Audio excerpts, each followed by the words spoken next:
سب بتائیں نا. اب اگر وہ کہتے ہیں بھائی دیکھیے سیمنٹ کی ڈیمانڈ 10% بڑھی ہے, آٹو موبائل 31% بڑھی ہے, موبائل 9% بڑھی ہے, اور یہ اس کے علاوہ گولڈ سلور میں انویسٹمنٹ کے نمبر بڑھے ہیں. یہ سب بھی تو اسی اکانومی میں ہو رہا ہے. ہم دیکھتے ہیں, مجھے یاد ہے پی ٹی آئی کے دور میں بھی جب تنقید ہوتی تھی وہ کہتے تھے کیا بات کر رہے ہیں آپ, نکلیں دیکھیں ریسٹورینٹ میں ویٹنگ ہے 40-40 منٹ کی, آپ کہہ رہے ہیں غربت ہے آپ. اسی لیے ریسٹورانٹ کی ویٹنگ لسٹ نہیں دیکھتے, اسی لیے ایک انڈسٹری کو نہیں دیکھتے یا ایک فرد واحد کو نہیں دیکھتے. اگر وسیم بادامی کی تنخواہ زیادہ ہے تو اس کا یہ مطلب تو نہیں کہ سارے لوگ یہاں پہ جو اے آر وائی میں کام کرتے ہیں ان کی تنخواہ زیادہ ہے. سو یہ تو نہیں دیکھیں. اب جب سے مثال کے طور پر یہ بات کرتے ہیں اسٹیبلٹی کی, جی 3 سال پہلے کی اسٹیبلٹی آ چکی ہے. اب کتنے عرصے تک اسٹیبلٹی کے راگ الاپ ہو گئے. آپ کو لگتا ہے ہم نے گیئر چینج کیا ڈیفالٹ سے اسٹیبلٹی کے بعد, اب اسٹیبلٹی سے گروتھ کے گیئر میں آ گئے ایٹ لیسٹ, یا نہیں ہے؟ اس پہ جواب دیتا ہوں. اب پہلے یہ دیکھیں کہ اسٹیبلٹی کس چیز میں ہے. ڈالر کے ریٹ میں اسٹیبلٹی آ گئی ہے, ٹھیک ہے, کوئی ڈیفالٹ کا رسک نہیں ہے الحمدللہ, شکر ہے وہ یہ والا گراف ختم ہوا. بالکل مانتے ہیں. ٹھیک ہے, شکر ہے. کیا بے روزگاری میں اسٹیبلٹی آئی ہے یا بڑھ رہی ہے؟ کیا غربت میں اسٹیبلٹی آئی ہے یا غربت بڑھ رہی ہے؟ کیا ایک تو ہوتا ہے نا کہ چلو غریب بہت زیادہ ہے ہم اس کو کم کر رہے ہیں, ہم کم نہیں کر رہے, ہم غربت کی لکیر کے نیچے مزید لوگ ڈھکیل رہے ہیں, رائٹ, پرسنٹیج وائز بھی اور ایبسولوٹ تو ہے ہی. ٹھیک ہے. کیا پاکستان میں سرمایہ کاری, بیرونی سرمایہ کاری یا اندرونی سرمایہ کاری دونوں بڑھ رہی ہیں یا کم ہو رہی ہیں؟ اب اس میں اس کو انہوں نے ڈیبیٹیبل بنایا. وہ کہتے ہیں یار آپ 2 کمپنیوں کے نام لیتے ہیں کہ چلی گئی ہیں, میں 10 کے نام بتاتا ہوں جو آئی ہیں. نیسلے آیا ہے, میں کسی کے بی وائی ڈی آیا ہے, نیسلے 1000 سال سے وہ کہتے ہیں بی وائی ڈی آیا ہے, علی بابا آیا ہے. ٹھیک ہے, میری گزارش میری ہے کہ ہم ٹوٹل دیکھتے ہیں نا کہ investment to G D P ratio جو ہے وہ کیا کم ہوا یا بڑھا ہے. یہ تو نہیں دیکھنا چاہیے نا کہ بھائی نیسلے آیا اور فلاں چلا گیا تو وہ تو کوئی بات ہی نہیں ہوئی. آپ دیکھیں کہ ٹوٹل سرمایہ کاری جو اس ملک میں ہوئی ہے یہ کم ہوئی ہے, اس میں اسٹیبلٹی ہے یا کمی ہوئی ہے؟ تو کمی ہوئی ہے.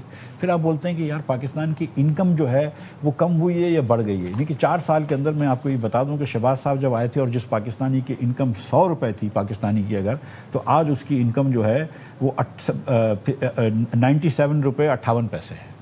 یا پرچیزنگ پاور کے اعتبار سے میں real per capita G D P نکال کے بتا رہا ہوں. Per capita real per capita G D P جس کے اندر پرچیزنگ پاور شامل ہوتا ہے کیونکہ یہ ریئل نمبرز میں ہوتا ہے, اس پہ پاکستان کی اوسط انکم کم ہو گئی ہے.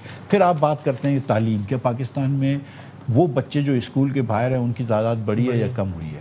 کیا پاکستان کے اندر لٹریسی جو ہے اوور آل لٹریسی وہ کمی آئی ہے, تو کتنی کمی آئی ہے؟ سو دا تھنگ از کہ ہم یہ جو کہتے ہیں نا کہ اسٹیبلٹی آئی ہے, اسٹیبلٹی شہباز شریف صاحب کی ڈالر کی پالیسی میں آ گئی ہے, کوئی ڈاؤٹ نہیں ہے, وچ از اپریشیبل. ٹھیک ہے, لیکن کیا برآمدات میں اسٹیبلٹی آئی ہے یا برآمدات کم ہو رہی ہیں؟ کیا درآمدات بڑھ رہی ہیں, کیا برآمدات تیزی سے بڑھ رہی ہیں کہ نہیں؟ اچھا اب آپ بات کریں کہ بھائی ہم نے کام کیا, جو آپ سوال پوچھتے کہ کیا گیئر لگایا ہے, تو میں پوچھ لیتا ہوں آپ سے. انہوں نے کہا تھا کہ ہم حکومت میں آ کے این ایف سی ریفارم کریں گے, آپ کو آئی ایم ایف بھی بولتا ہے این ایف سی ریفارم کرو, نیشنل فسکل پیکٹ بناؤ. کیا این ایف سی ریفارم کیا؟ نہیں, کوشش کی لیکن نہیں ہو پایا. نہیں کیا نا, ٹھیک ہے. پھر مطلب کوشش انہوں نے کان یہاں سے پکڑنے کا یہاں سے نہیں پکڑ لیا, نہیں وہ 1 سال کا وہ نہیں پکڑا ہے, ٹھیک ہے, اس کے اندر بھی میں بحث کر لوں گا. نمبر 2, پینشن ریفارمز کرنے کا انہوں نے کہا تھا, پینشن ریفارمز ہوا نہیں ہوا. انہوں نے کہا تھا کہ ہم کچھ وزارتیں صوبوں کو دے دیں گے جو صوبوں کی ہیں, جس میں بس بھی شامل ہے, اور ڈیولوشن کریں گے. وہ ہوئی نہیں مانتی, وہ کہتے ہیں نہیں مانتے دوسری پارٹی. ہاں, ان کا مین منسٹر رانا ثناءاللہ ٹی آ کے کہتا ہے کہ یار یہ ہونا چاہیے, لیکن نہیں مانتے ہمارے اتحاد. تو پھر بلاول صاحب گلگت میں نعرہ لگاتے ہیں کہ یہ لوگ چاہتے ہیں کہ ہر چیز صوبے چلیں, یہ میں وزیر اعظم سے بڑھوا کے دوں گا آپ کو انکم سپورٹ. انہوں نے کہا تھا کہ ہم وفاقی حکومت کی رائٹ سائزنگ کریں گے, وہ انہوں نے کی نہیں کی. اچھا, کیا اس پاکستان میں آج اپنے خطے کے, اپنے تمام ہم پلہ ممالک کے اور دنیا میں one of the top rates of taxes نہیں ہیں جو بھائی نے گنا دیے ہیں؟ 60% کارپوریٹ ٹیکس ہے. میں کہتا ہوں 60% کارپوریٹ ٹیکس اتنا جرم نہیں ہے, قسم سے. پھر اس سے بڑا جرم ہے 38% سیلری کے اوپر ٹیکس. جب آپ کچھ دے رہے ہیں کنسیشن, کچھ سنا ہے. اچھا, کنسیشن بھی دے رہے ہیں. کیا کنسیشن دے رہے ہیں؟ کہ جو پہلے 2.5 لاکھ کماتا تھا, اب اس کو جس ریٹ پہ لگتا تھا اب اس کو 3 لاکھ پہ لگا دیں. تو میرے بھائی وہ تو قیمتیں بھی بڑھ گئی ہیں نا. جو 2.5 لاکھ کماتا تھا اس وقت 2.5 لاکھ جتنی چیزیں خریدتی تھی, آج 3.5 لاکھ بھی اتنی چیزیں نہیں خرید سکتا ہے. سو انفلیشن سے اس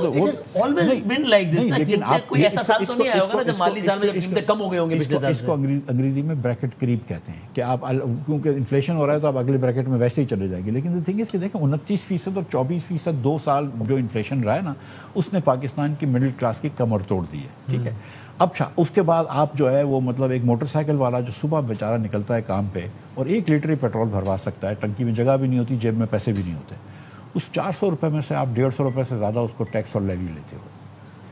ٹھیک ہے, لیوی میں نے آپ سے الگ سے بات کرنی ہے. ایک آخری چیز سنیں. جی تو سر میں آپ کو یہ بتاؤں کہ ہم کو دکھا دینا کہ ایفرٹ کدھر کیے گورنمنٹ نے. آپ کوئی چیز میں آپ بولتے ہیں وہ پیپلز پارٹی نہیں مان رہی, کوئی چیز میں بول رہے ہیں یہ نہیں مان رہے, کوئی چیز میں بول رہے ہیں وہ نہیں مان رہے.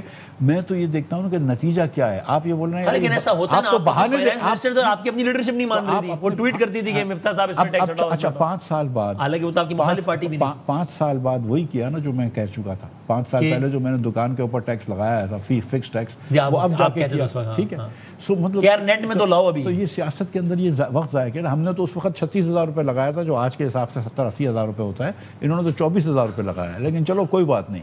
لیکن میں آپ سے یہ کہہ رہا ہوں کہ مطلب انہوں نے کیا کام کیا ہے. پاکستان جو اس وقت ہم کو غور کرنے کی چیز ہے کہ پاکستان نیچے جا رہا ہے, اور جتنا وقت نکل رہا ہے ہم تیزی سے دنیا سے پیچھے ہٹ رہے ہیں. اور اگر شہباز صاحب جسی طرح یوزول بزنس کرتے رہیں گے نا, پورے پاکستان کے ٹیکسٹائل والے نالائق نہیں ہیں, پورے پاکستان کے ایکسپورٹرز نالائق نہیں ہیں, لیکن پورے پاکستان کے ہر ٹیکسٹائل والے کو اپنے ہندوستانی اور بنگلہ دیشی کاؤنٹر پارٹ سے زیادہ مہنگی بجلی خریدنی پڑتی ہے, زیادہ مہنگی گیس خریدنی پڑتی ہے. جب مرضی جب آپ کی لوڈ شیڈنگ کر دیتے ہیں, جب مرضی جب آپ کی گیس کی لوڈ شیڈنگ کر دیتے ہیں, تو پھر اس کے بعد ایکسپورٹ کیسے ہوگا. تو میں آپ سے کامران صاحب یہ ٹیکسٹائل کی بات کریں, بڑا سیدھا ڈائریکٹ, تاکہ ہم جتنا اس کو ٹھیک ہے کوئی تکنیکی ہم چیزیں بیچ میں شامل کر رہے ہیں, لیکن جتنا ایک